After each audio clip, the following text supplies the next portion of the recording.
할렐루야. 주님의 은혜가 오늘도 여러분 삶 가운데 가득하시기를 주의 이름으로 축원을 드립니다. 시편 79편 다윗의 시만 계속 우리가 또 한 1권 2권 보면서 다윗의 시에 젖어 있다라기보다는요, 그냥 또 3권으로 넘어오면서 아삽의 시를 또 우리가 여러 편 묵상을 하고 있습니다. 근데 이 느낌은요, 말씀을 또 시편을 계속 묵상하면서 받는 느낌은 아삽의 시나 다윗의 시나 큰 차이가 없다라는 것을 좀 느낄 수 있어요. 아삽도 표현을 하는데 오늘도 그 13절의 표현이 상당히 그 깊이 있는 표현인데, 이건 아마 아삽이 배운 표현 같아요.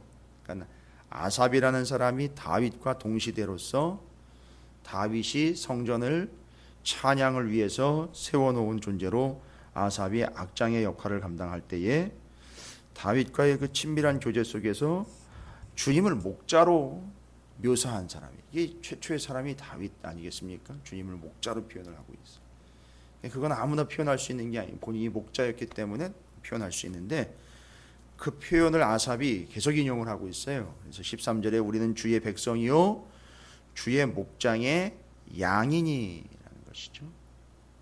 그러면 이 표현을 쓰는 데 있어서는 이 아삽이나 다윗이 그냥 단순히 다윗이 자기가 목동이었던 그 시절을 단순하게만 떠올리는 것이 아니라, 여기 지금 주의 목장의 양입니다 라고 지금 표현을 인용해내고 있는 아삽 같은 경우도 그 개념들을 전체적으로 이해를 하겠죠. 양과 목자의 관계, 그 양의 관계에 있어서는 유월절을 또 잊지 않고 하나님의 구원을 생각하고 있다는 것도 우리는 짐작이 가능합니다. 바로 그래서 이 시를 보면 이게 다윗의 시인지 아삽의 시인지 이렇게 딱히 구분을 해가지고 나눠놓고 표제어나 설명을 듣기 전에는 이거 참 거의 비슷하구나, 이것은 누가 누구 걸 베꼈다는 얘기가 아니라 함께 영적인 그 흐름과 영적인 수준과 영적인 관심과 관점이 일치하고 있다라는 걸 알 수 있습니다. 또 한 가지, 제가 시편 79편을 묵상을 하면서 한 가지 참 은혜스럽게 고백하는 것은 그것입니다. 이게 어떤 주석이나 다른 해석이나 해설서들이 이야기하는 게 아니라, 제가 시편 79편을 아삽의 시를 쭉 묵상을 하면서 79편을 보면 그 이전 시편과 비교해서가 아니라 79편 자체를 보면, 여러분 저는 이런 말을 좀 쓰고 싶어요. 성숙이라는 말을 좀 쓰고 싶습니다. 성숙. 이게 원래 성숙하다라는 말은 사람에게 좀 써야 되지 않습니까? 그래야 좀 어울리고 좀 마음이 뿌듯한 거. 사람이 성숙해 가는 것이 맞는데, 참 시가 참 성숙한 시다라는 좀 표현을 좀 쓰고 싶어요. 그래서 이 시편 79편 자체를 읽다 보면, 같이 찬양을 하다 보면 참 성숙하다라는 게 느껴집니다. 물론 이제 아삽이 성숙하다라는 이야기도 할 수 있고, 이 시편을 기록한 사람이 성숙하다, 또 이 시편을 읽는 사람들이 또 성숙할 수 있고, 그 당시 사람들이 성숙하다라고 이야기할 수 있지만, 어쨌든 시편 79편의 전체적인 분위기는 성숙이다라는 표현을 좀 쓸 수가 있어요. 성숙함이 느껴지죠. 뭔 얘기냐? 성숙이라는 말을 우리가 어떻게 좀 이해를 해야 되냐? 단순히 어른답다라는 이런 말, 그것보다도 그냥 딱 쉽게 이야기를 좀 드리면, 성숙이라는 말은 이게 풍기는 데 있어서 흔들리지 않는 것이라고 좀 표현을 하고 싶어요. 흔들리지 않는 것. 성숙함인 곧 흔들리지 않음이다라고 표현을 하고, 왜냐하면 시편 79편을 보면 그것을 느낄 수가 있습니다. 참 성숙함이 묻어져 나오는데, 그 성숙함은 어떤 식으로 시편 79편에 표출이 되어 있느냐면 흔들리지 않는다라는 걸로 표현이 되고 있어요. 자, 이제 왜 제가 이런 얘기를 드리느냐 하면, 시편 79편을 보면 시편 79편이 배경으로 삼고 있는 그 상황과 정황은 이스라엘이 무진장 흔들리고 있는 상황입니다. 이게 흔들리는 정도가 아니라 이 이스라엘 완전히 뒤집어 엎는 큰 고통이 임하게 된 것을 볼 수 있어요. 언제 이야기냐 하면, 무슨 얘기냐 하면, 이게 대부분의 사람들이 다 그걸 인정을 하는데, 시편 79편에 어려움을 호소하고 있는 이 시편을 기록하는 기록자가 배경으로 인식하고 있는 상황은 바벨론에 의해서 이스라엘, 예루살렘이 완전히 뒤집어 엎어졌을 때, 다 무너지고 완전히 박살이 났을 때에 그때 큰 고통이 임하게 된 것을 우리는 알 수 있습니다. 이게 물론 아삽은 또 다윗 시대라고 이야기했는데, 아니 바벨론 시대는 또 500년 뒤의 얘기인데 어떻게 아삽이 그때를, 그러니까 이제 시편을 기록한 그 기록의 그 의미들을 보시면, 제가 예전에 말씀드렸어요. 아삽이 기록을 했건 아삽의 이름을 빌려서 기록을 했건, 제일 좀 근거 있는 이야기로 은혜스럽게 설명을 드리면, 아삽은 아삽의 후손들이 계속 그 성전에서 찬양하는 역할을 끝까지 감당을 했습니다. 그래서 제가 일전에 말씀드렸죠. 바벨론 포로 70년 끝내고 예루살렘으로 돌아와서 성전 봉헌할 때 이 사람들은 그 자리에서 아삽의 후손들이 역시 찬양을 했어요. 그러니까 이 사람들은 자신들의 이 업무와 직무를, 그 소명을 시간이 흘러감에도 불구하고 계속 감당을 한 겁니다. 그렇다면 좀 우리가 은혜스럽게 이것을 이해하기 쉽게 말씀을 드리면, 아마 아삽이라는 사람 이름으로 아삽 당대 다윗 시대의 아니라 아삽의 후손들이 계속해서 아삽의 이름으로 시편을 기록을 했을 수 있다라는 가능성이 있어요. 그걸 지금 우리가 뭐 문서상으로 이렇게 따져서 이야기를 하는 게 아니라, 어쨌든 아삽이라는 사람의 이름에 의해서 그 성숙함이 지금 드러나고 있다는 것에 우리는 주목을 해야 됩니다. 근데 지금 그 성숙함이 어떤 여러 가지 특징들이 있는데, 시편 79편은 뭘 이야기하느냐? 성숙함의 여러 요인 중에 흔들리지 않는 것에 대한 이야기를 하고 있어요. 여러분, 우리가 흔들릴 때 얼마나 고통스러운지 경험을 하시면서 알고 계시잖아요. 지금 저 이탈리아라든지 해외에서는 땅이 흔들리는 지진 때문에 건물이 무너져서 그 안에 깔려서 너무너무 고통을 당하고 있는 이 지구촌의 여러 나라들도 있고요. 이 흔들린다라는 것이 얼마나 고통스럽고 힘든 건지 우리는 알 수 있습니다. 그런데 아삽의 시를 보면 이들이 흔들리는 정도가 아니라 다 뒤집어 엎고 무너져서 그냥 터도 남지 않은 그런 비참한 상황 가운데 있는데, 흔들리질 않는다는 거예요. 그걸 우리는 성숙이라고 표현하자는 얘기죠. 오늘 시편이 그걸 얘기하고 있어요. 엄청 흔들리는 상황입니다. 1절부터 4절까지 보시면요, 자기가 그냥 알아서 흔들리는 게 아니라요, 흔들리지 않을 수가 없어요.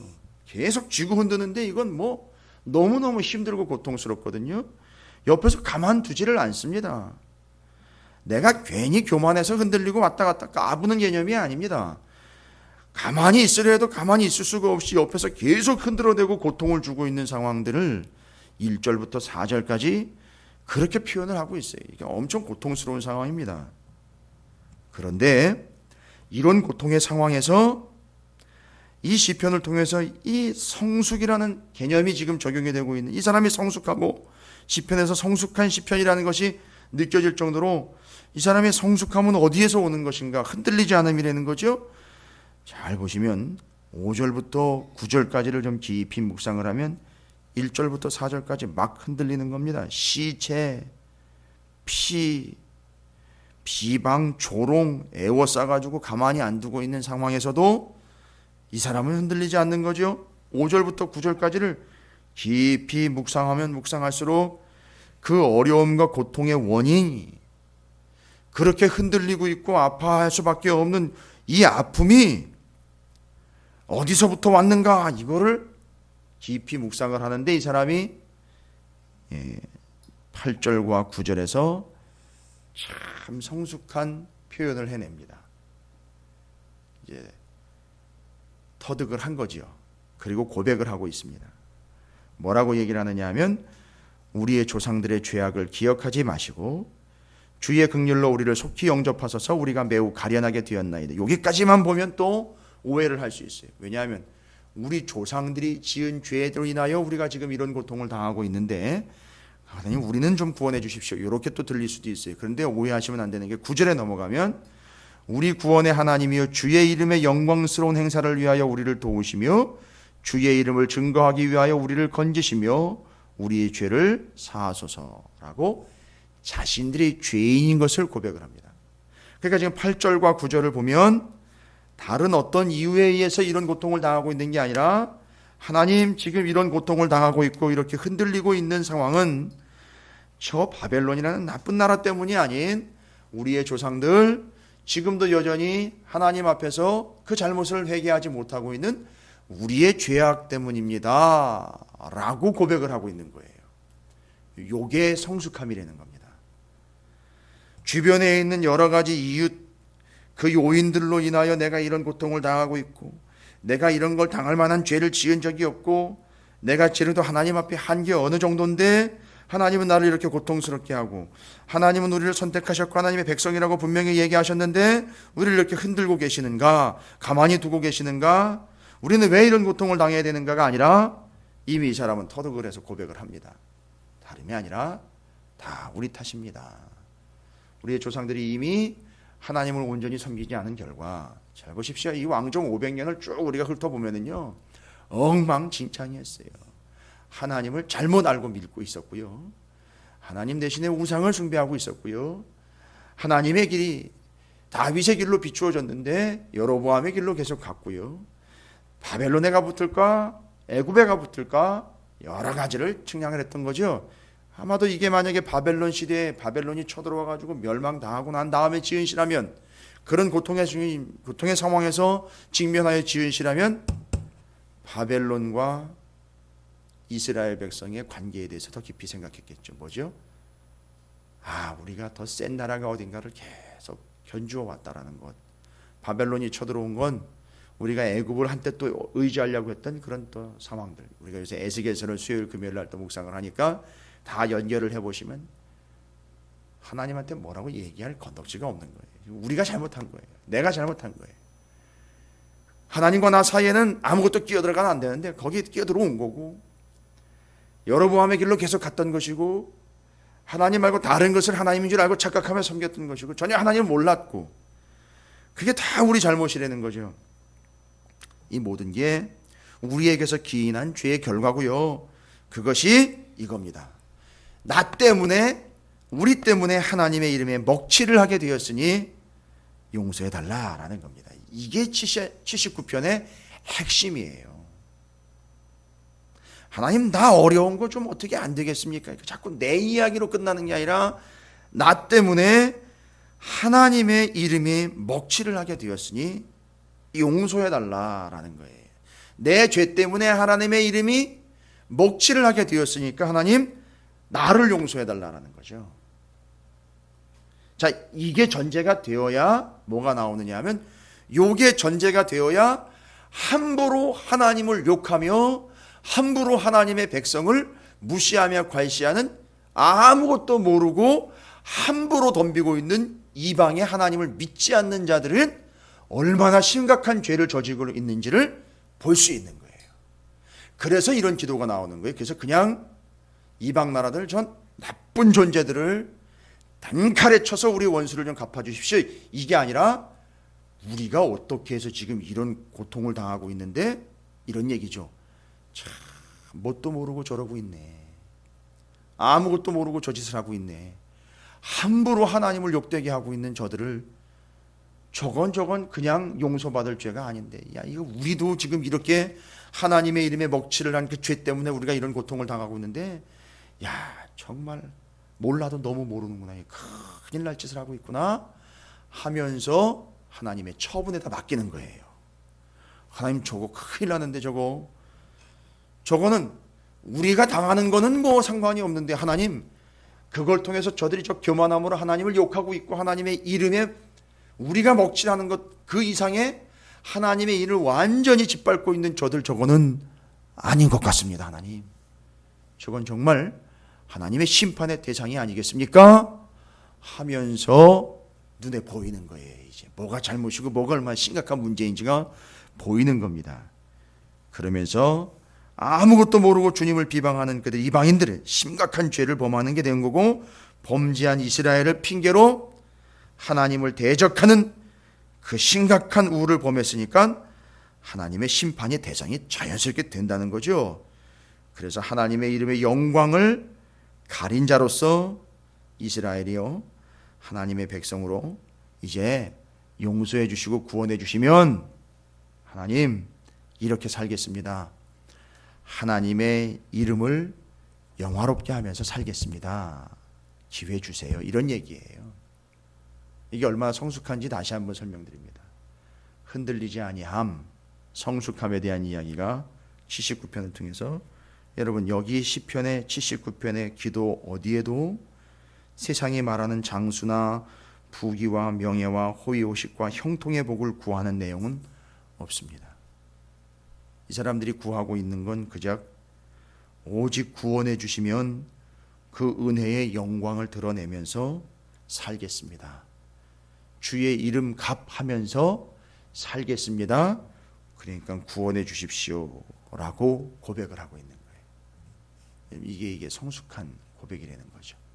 그래서 시편 79편은 그 고통과 아픔과 어려움 속에서 흔들리지 않고 자신의 죄를 냉정하게 돌아보며 자신에게서 기인된 문제를 하나님 앞에 인정하며 하나님의 이름에 먹칠을 하게 된 자신들의 삶을 용서를 구하고 이제 하나님 기회를 주시면